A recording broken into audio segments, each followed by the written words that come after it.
Hey, what's up guys? Briggsy back for another Ask Me Anything Fusha.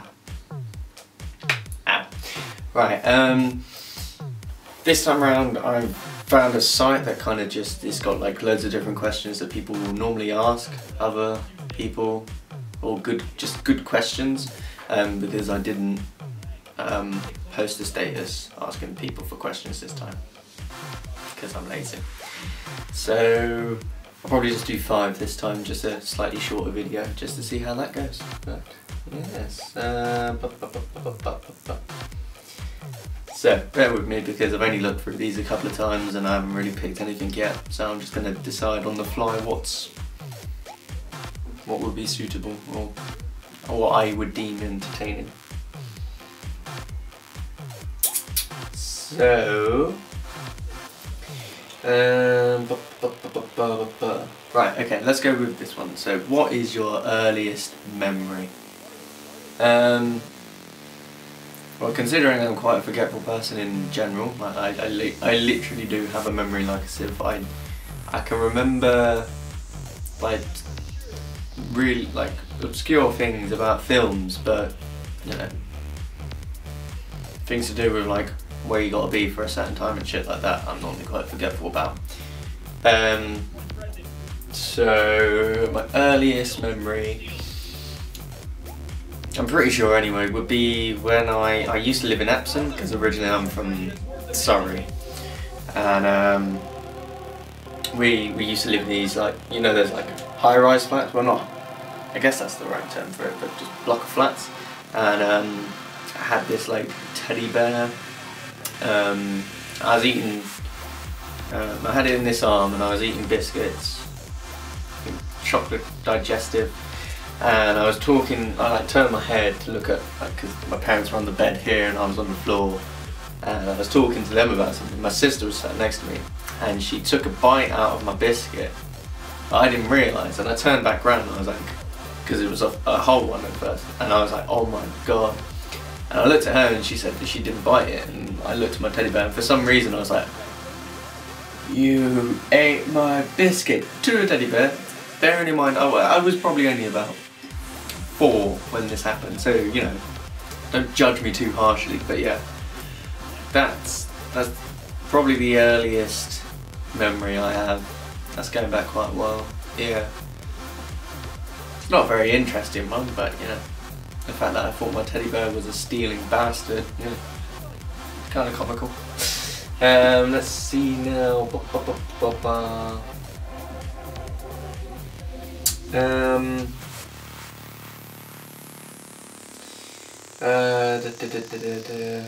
Sorry about this, I should have really kind of prepared some of them beforehand, but that would require planning, and I'm not great at that. I'm not great at a lot of things apparently.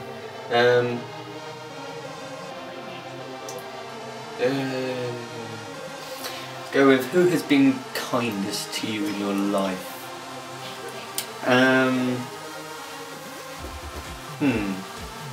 See, now this is kind of a difficult one because,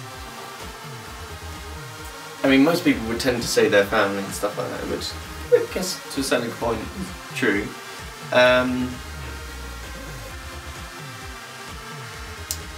It's definitely nobody I've ever been out with. So I guess probably my friend Grant, which is strange because he's an absolute dick to me, but he's really, he's lent me money before. He's, you know, because of him I went to Amsterdam. We're still friends after all this time, because I knew him back in like year 8. And when I went back home for Christmas, I met up with him pretty much like every day. So in that sense, he's probably the kindest person. But in another sense, the way we are with each other, there's a lot of physical abuse towards me, especially with pool cues. So, because we play pool a lot, and he'd be like, oh, oh, and then he'd actually smack me in the face with them. So, he's probably one of the kindest people to me, but at the same time, you're a dick, Grant. So yeah, there's that one. Yeah. So yeah, I'm gonna stick to generic ones. That's a load that I'm gonna edit out there. Right, let's see now. Who has been the biggest influence in your life? So I would imagine for most people, you know, obviously there's going to be some extenuating circumstances, but for most people it's probably going to be one of their parents, or grandparents, in some cases tend to be. But I would probably say that for me, that would probably be my dad in terms of life. So yeah, he's had a tough life, mainly because he was ginger, but there was other stuff as well, you know. And our family has been through a lot of stuff, and you know, if I was to ever have kids, I think, you know, he's done a pretty decent job of raising us, so, you know, I'd say he's a big influence. But then in terms of like work and, you know, trying to think of the word, just general drive would probably be James Franco. Now most of you probably just know that he is an actor, but he also does a lot of academic work, and he's very driven, and he's a producer, he writes, he acts, I think he got into Yale, which is a very prestigious American university. So to be able to do all that kind of stuff, I mean, I struggle with just doing YouTube and university work. The amount of stuff that he does is just mind-blowing. So the way he is very inspiring to me. I wish I could be as focused and as driven as he is. See now, I'm pretty sure I haven't answered this one before, but you got what is the happiest moment of your life and saddest. So I think I've answered something like the best year and things like that, but let's see now.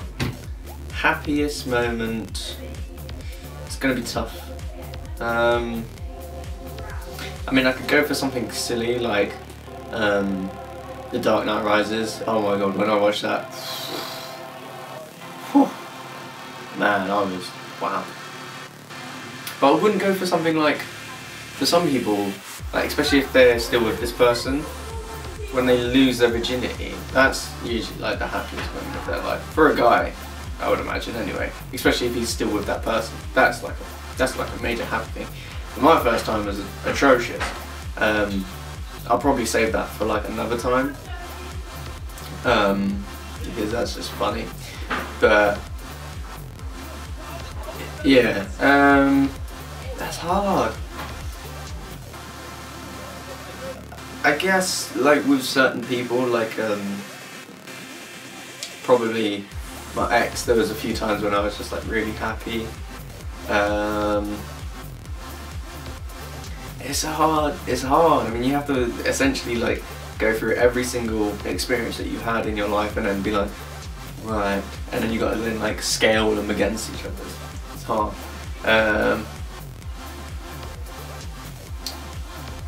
Happiness. God damn it, it's so hard. Happiest moment. I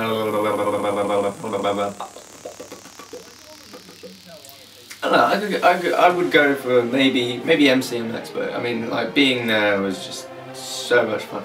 No, take it back. Meeting Rooster Teeth. Happiest moment ever. Like, literally. It was just crazy.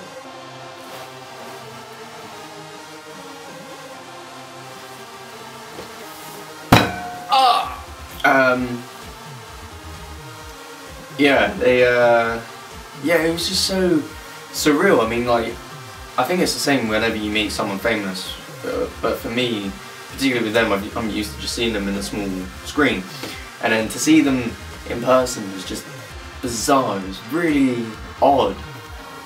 But they were really cool. I met Gavin and Ben and Jeff.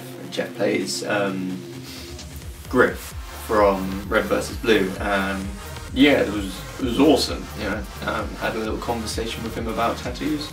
Got my t-shirt signed by all of them. But yeah, I was pretty happy.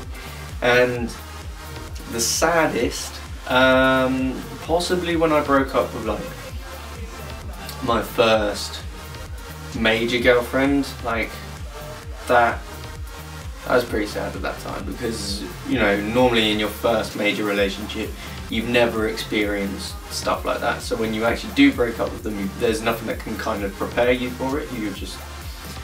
It's just a very kind of raw emotional experience. It's never a good one, but it's a necessary one, I feel. Right, one more question. So, what are the most important lessons you've learned in life? Right, so, let's see now. I guess in regards to like something like relationships, don't settle for something, because that's just not what that's not why you're in a relationship. You're in a relationship because that other person they make you laugh, they make you happy, and they make you feel better than anybody else does. If they don't do that, if they make you feel worse than anybody else can, if they make you sad, anything like that, you're probably not supposed to be with them. God damn. Yeah, I mean, the whole point of a relationship is to be happy, so just because you're in love with them and they're in love with you doesn't mean that you should stay with them if you're unhappy. If you're unhappy and you love them, that can happen, and that doesn't mean that you should be in that relationship. You should get out of that and get something better. I mean, if you think about the amount of people in the world, there's going to be someone that you love and they make you happy. It's not some weird fairy tale thing that doesn't exist. It does exist. I've seen it with other people. So, and in terms of like, so I've got to check the camera again because it's destroying my flow. It keeps running out of battery. Keeps stopping me recording. So, goddamn camera. In terms of someone who's like a virgin, or they haven't had a relationship for a very long time, or they're in a dry spell, don't worry about it.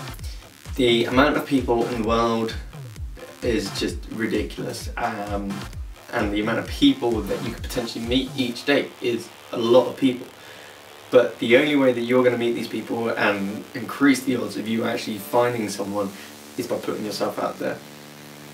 So it's not going to happen if you're staying inside and being like, well, not really met anybody for a while. Oh, this sucks.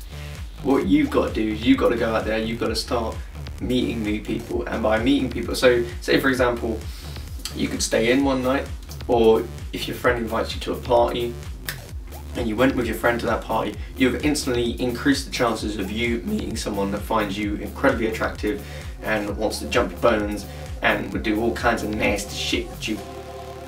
But you're not going to do that unless you go out and do it yourself. I mean, it's the same with like pretty much anything in life. If you don't do it yourself, it's more than likely not going to happen. I mean, in terms of money, yeah, you could win the lottery. It's very unlikely, but you could. But the more likely way of you getting that money is by going out and you getting it yourself. I'm not saying rob a bank or anything, but you know what I mean. Same with a job. Yeah, sure, you could have a dad who's like, oh, here's a job, work at my factory or something like that, or I know someone that wants you to do it. But at the end of the day, you need to go out there and you need to get the job yourself. Whether it's by putting yourself out there via YouTube, or just networking yourself, or just handing out CVs everywhere. It's not going to happen unless you go out and do it yourself. And it's the same with girls as well. You're not going to meet someone unless you go out there and put yourself out there. You know, we only get like what, about 70 odd years in this life. you need to make the most of it. Okay. Otherwise, you know, there's no second chances with this. You need to make the most of this life, or otherwise, you know, it's just kind of a waste. And you know, there's a lot of people, I can guarantee a lot of people that would probably want to be in your shoes. So yeah. Right, I'm running out of time, I'm running out of battery, so I don't know if that was 5 questions, but again, comment questions if you want to. If you've got any feedback or you want to say anything, feel free to. I pretty much comment back to everything that someone writes. And yeah, hopefully I'll get some more questions back for you, and I'll be doing a Let's Play later as well, hopefully. Who knows? But I've been Briggsy. This has been Ask Me Anything, and I'm gonna go now. So bye!